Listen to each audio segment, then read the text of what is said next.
Apliquemo-nos, do livro Vinha de Luz, psicografia de Chico Xavier, autoria do Espírito Emmanuel.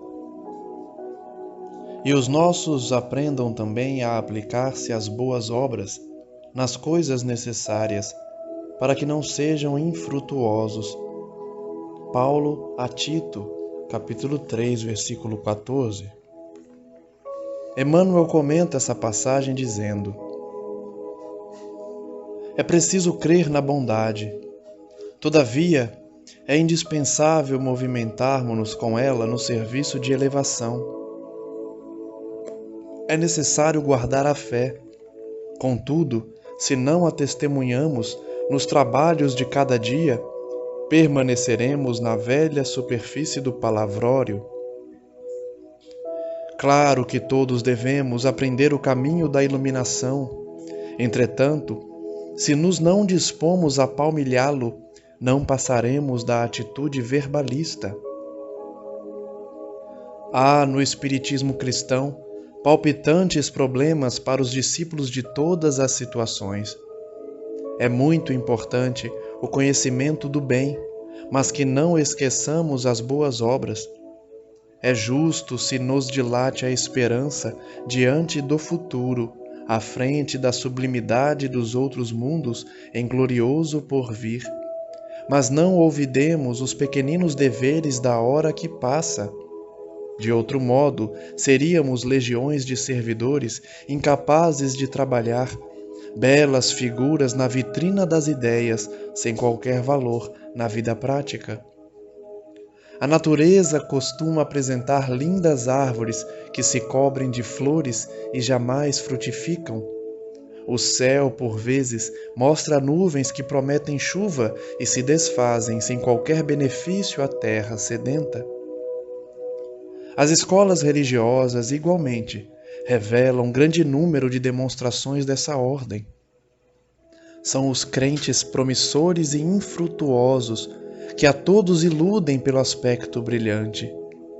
Dia virá, porém, no qual se certificarão de que é sempre melhor fazer para ensinar depois, que ensinar sempre sem fazer nunca. Nessa bela página aprendemos com Emmanuel a necessidade de frutificarmos o nosso conhecimento através das atitudes. Na carta de Paulo a Tito, ele destaca que o cristão deve aprender a aplicar-se às boas obras, dedicar-se à caridade, para que não fossem infrutuosos. Uma árvore que não dá frutos, ou no exemplo de Emmanuel, um céu nublado que não dá a chuva à terra sedenta. O título da página é Apliquemo-nos.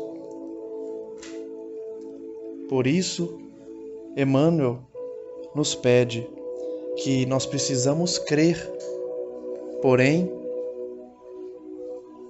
além de crer, é indispensável nos movimentarmos na bondade, no serviço de elevação.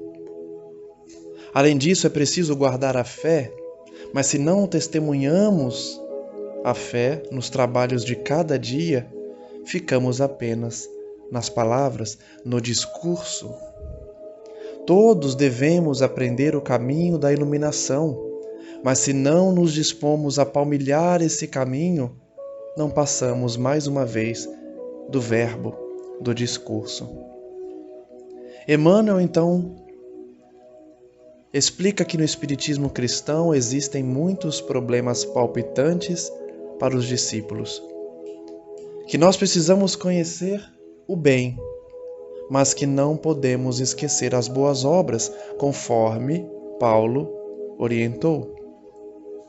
Devemos dilatar a esperança para o futuro, à frente da sublimidade dos outros mundos em glorioso porvir, mas não podemos esquecer os pequeninos deveres da hora que passa.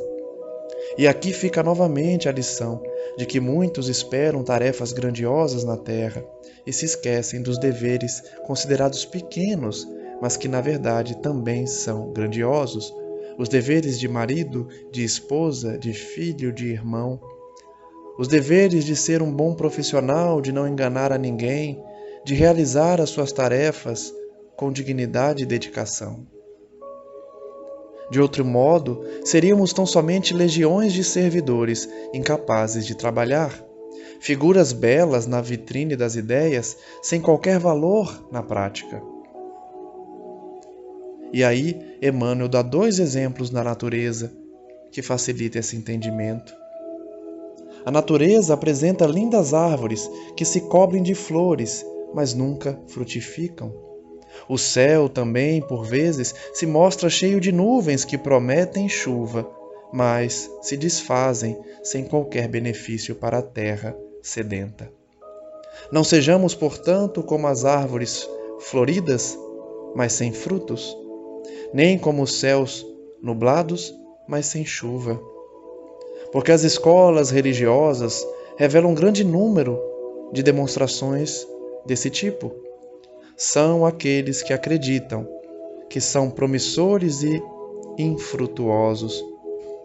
Iludem a todos pelo aspecto brilhante, mas não têm qualquer obra, não se dedicam à caridade. Emmanuel, porém, finaliza dizendo que chegará um dia que nós perceberemos que é melhor fazer para ensinar depois do que ensinar sempre sem fazer nunca. Saibamos, portanto, ter a proatividade, não ter tibieza em nossas ações, realizar as boas obras, praticar a caridade, colocar em nossas existências tudo o que aprendemos do Evangelho, realizando as boas obras, a fim de que não sejamos árvores sem frutos. Pessoas que têm um futuro promissor e que têm aspecto brilhante, mas que não realizam a tarefa principal do cristão, que é amar e servir. Que assim seja.